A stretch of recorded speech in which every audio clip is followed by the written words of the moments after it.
విజయవాడలో Saikrishna lockup death ఘటనపై అధికారికంగా మెజిస్టేరియల్ విచారణ ప్రారంభమైంది. నూతన భారతీయ న్యాయ సంహిత చట్ట నిబంధనలు, మానవ హక్కుల కమిషన్ మార్గదర్శకాలకు లోబడి ఈ విచారణ జరపాలని ఎన్టీఆర్ జిల్లా కలెక్టర్ ఆదేశించారు.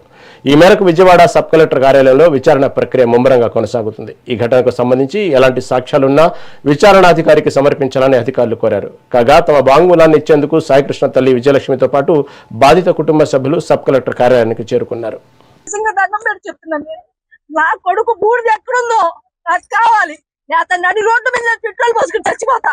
నాకు ఇంకంతగానే ఏమొద్దు, వీళ్ళ ఆస్తులు వద్దు, వీళ్ళ పొలాలు వద్దు, వీళ్ళ బంగారం వద్దు, నాకు అసలు ఏమీ వద్దు. నా బిడ్డ దాకా నేను అల్లాడిపోతున్నా. 2 నెలలు అయింది. నాకేమిచ్చారు? నా కొడుకు మీద ఇంకా ప్రచారాలు చేస్తున్నారు. ఆడు క్రిమినల్ అని, అదని ఇదని మాట్లాడుతున్నారు. ఇప్పుడు ఉన్నాడు కంటే నా కొడుకు ఏం క్రిమినల్ కాదు.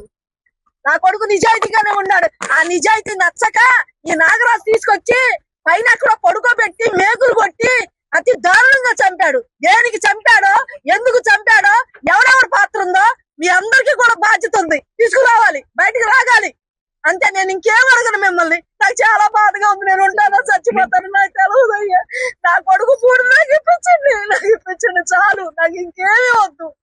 ఇలాంటి దుర్మార్గులు అసలు బతకనేకూడదు. ఎంత మంది ఉన్నారో ఇంతవరకు ఎవరెవరు ఉన్నారు? ఒక 5గురు 4గురు అరెస్ట్ చేశారు. మిగతా వాళ్ళు ఏరి ప్రతి నా కొడుకు నాకు తెలుసు. వాళ్ళలో నేను అన్నానని కాదయ్యా, నా బాధ మీకు తెలుసుకోవాలి.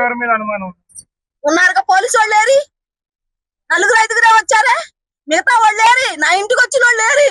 నా బిడ్డను తీసుకురమ్మన్నాడికి ఎందుకని మీరు సరైన యాక్షన్ తీసుకోవట్లా?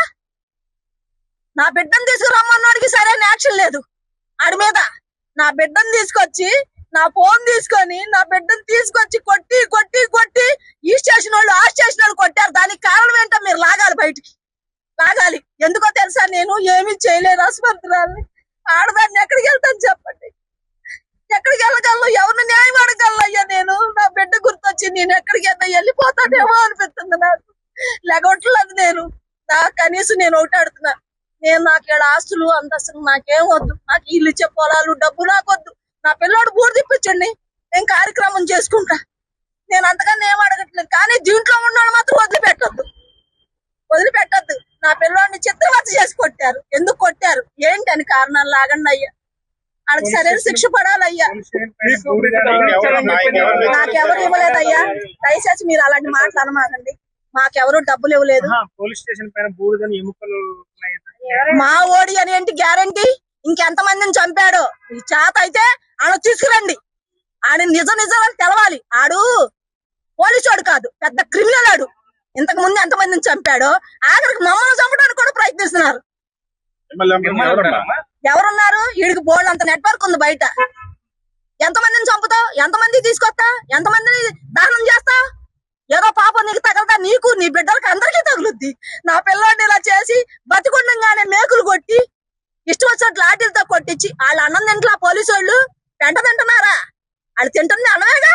ఒక్క బిడ్డను తీసుకొచ్చి మీరు ఏ రకం చేశారంటే దేనికి ఆశపడి చేశారు? ఇలా ఎంతమందిని చేశారు కనపడకుండా? మీరు చేతనైతే చేసి పెట్టండి. 5గురేనా అందులో? ఉన్నారు పేర్లు. మిగతా వాళ్ళని నేను ఇప్పుడు అరెస్ట్ చేసిన వాళ్ళని కూడా సరిగ్గా చూసే పొజిషన్ లో లేను. మాట్లాడేదిలో కూడా లేదు. వణికిపోతాను చేతులు. అయ్యా దయచేసి చెప్తున్న దాంట్లో ఉన్నారు. ప్రతి ఒక్కడు కూడా నాకు తెలుసు, నేను చూశాను వాళ్ళు. అయ్యా నా కొడుకులు ఒకసారి చూపించండి అయ్యా. ఉన్నాడమ్మా, నేను పంపిస్తామని ఒకడు. మా సీఎం ఊరుకోవట్లేదు. నువ్వు వెళ్ళిపో ముందు బయటకు అని తోసింది ఒకళ్ళు. నేను ఉంటే ఒక్కసారి ఫోన్ చేపించండి అయ్యా. ఒకసారి లేదా కన్నీ చూపించండి అయ్యా అని ఏడ్చాను. మిమ్మల్ని బతిలాడుకొని మీరంత దారుణం చేసి నా బిడ్డని కొట్టి కొట్టి మేకులు కొట్టి చంపే అంత పరిస్థితికి ఎందుకు వచ్చింది? నా కొడుకు ఏం చేశాడండి? నాకు కారణం కావాల్సిందే. నాకు కారణం కావాలి. ఇన్నేసి కేసులు పెట్టించుకుని ఊరంతా తిరుగుతున్నాడే, అతను మాత్రం సెక్యూరిటీగా ఉండాలి. నా కొడుకు సెక్యూరిటీ అక్కర్లా, మాకు అక్కర్లా. నా బిడ్డను చంపేశారు అయ్యా. అతి దారుణంగా చంపారు. ఎవరెవరు ఎందులో ఉన్నారో, అది ఎందుకు వచ్చిందో, దేని గురించి నువ్వు తీసుకొచ్చావు నా కొడుకుని, మిగతా వాళ్ళు ఎవరున్నారో అది నువ్వు చూసుకో. నాకు మాత్రం చట్టపరంగా న్యాయం కావాలి. నేను ఇంతకన్నా ఏం అడగట్లేదు. ఇవన్నీ ఎందుకయ్యా ఇలాంటి మాటలు? చచ్చిపోయి ఎక్కడో ఉన్నాడు మీద. అమ్మాయి కూడా చెప్పిందిగా మొన్న. అమ్మాయి కూడా ఎవడయ్యా రేపు చేయింది? ఎవడయ్యా అంత మంచోడు? ఎవడు? అమ్మాయి చెప్పింది రేపు చేస్తే ఊరుకుంటారు. బయట వీళ్ళు కోర్టులో ఎందుకున్నాయి? చేయలేదని చెప్పి పవన్ కళ్యాణ్ పదే పదే అదే చెప్తున్నాడు కదమ్మా. నేను చెప్పకూడదు, నేను వాళ్ళ విషయం ఎత్తకూడదు. ఏ మాత్రం న్యాయం అన్యాయం ఉంటే సరిగ్గా విచారించి ఆ మాట తీసుకోమని చెప్పి నేను బాధపడను. నీకు నా కొడుకు ఫ్యాన్సే, నీకు నీ వెనకాల ఎవరు ఏనాడు తిరగలా. నా కొడుకు తిరిగి వాళ్ళు వెనకాల కూడా తిరగలే. ఎక్కడో బతికేవాడిని తీసుకొచ్చి ఇలా పని చేశాడని బాధతో మాట్లాడుతున్నానే కానీ ఇంకో వేరే విషయం కాదయ్యా. నాకు అసలు ఏమొద్దు, మీరు అందరూ దయచేసి నాకు ఇంత బుద్ధి తెప్పించండి, నేను కార్యక్రమం చేసుకుంటాను. అమ్మాయి అయ్యా రాజేశ్వరి ఈ కేసు గురించి మీతో అందరితో వీడియో మాట్లాడింది. మరి మళ్ళీ మీరు అడగటం న్యాయం అయ్యా? న్యాయమైనా చచ్చిపోయినోడు మిందలు కాదు. అమ్మాయి బతికుంది. అమ్మాయి ఆడియో ఇచ్చిన తర్వాత కూడా మర్నాడు మీటింగ్ కూడా పవన్ కళ్యాణ్ కామెంట్ వాళ్ళ గురించి మేము చేయలేదు కదా, మేము ఓట్లేసి గెలిపించుకున్నాం కదా కాపులవి, అందుకని మాకు ఇలా చేశాడు. పోనీ న్యాయం నిజం నిర్ధారంగా తెలుసు, నిదానంగా తెలుసు ఎవరేంటది. ఆ తర్వాత ప్రెస్ మీట్ లో ఇస్తారమ్మా, అలా చెల్లుతుంది చేస్తారు. ఇంతవరకు తీసుకొచ్చి నాకు నా పిల్లోడు బూడిదేవలా సరే అది పట్టించుకోవాలా. అక్కడ తిప్పుతున్నారు ఇక్కడ తిప్పుతున్నారు, వాళ్ళు కూడా అందరూ మాయ చేస్తున్నారు. నేను ఎంతమంది ఎవరు ఎన్ని మాయ చేస్తున్నాను, నా పిల్లోడు బూడి కార్యక్రమం చేసుకుంటానయ్యా. నేను బతకలేకపోతున్నానయ్యా, నా కొడుకు రోజు బతుకుంటుంటాడు. నేనేం చేయాలయ్యా, నాకు అసలు అర్థం కాదు.